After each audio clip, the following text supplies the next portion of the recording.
Hey what is up everyone, it's me Sinha from Sinha the great. কি অবস্থা আপনাদের, কেমন আছেন আপনারা সবাই? আশা করি সকলে অনেক ভালো আছেন। আমি আল্লাহর রহমতে অনেক ভালো আছি। আর আজকে টিম এসটিজির ফুল টিম যাচ্ছে নদীর পাড়ে বসে ইফতার করতে। আমাদের কিছু কেনাকাটা বাকি ছিল, যেগুলো আমরা আমাদের যাত্রাপথে সেরে নেই। এরপর আর কোনো প্রকার দেরি না করে আমরা আমাদের লোকেশনে চলে আসি। আজকে আমরা যেখানে বসে ইফতার করব, এই জায়গাটা প্রচন্ড সুন্দর। নদীর পাশে বসে ইফতার করা কি যে শান্তি, এটা আপনাকে বলে বোঝানো পসিবল না। এই ভিডিওটি আমি বানাতে চেয়েছিলাম না, কিন্তু আমার ভাই ব্রাদারদের অনুরোধে এই ভিডিওটি আমার বানাতে হলো।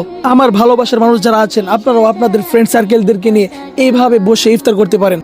অ্যান্ড আই প্রমিস, আপনারাও আপনাদের ভিতরে একটা অন্য রকমের শান্তি অনুভব করবেন। আর যদি এটা না হয়, তাহলে ইফতারের সকল খরচ আমার বন্ধু নাইমের পক্ষ থেকে। সো গাইস, আজকের জন্য এই পর্যন্তই। দেখা হচ্ছে আগামী কোনো ভিডিওতে। ততদিন পর্যন্ত ভালো থাকবেন, সুস্থ থাকবেন, সিনহা দ্য গ্রেটের সঙ্গেই থাকবেন।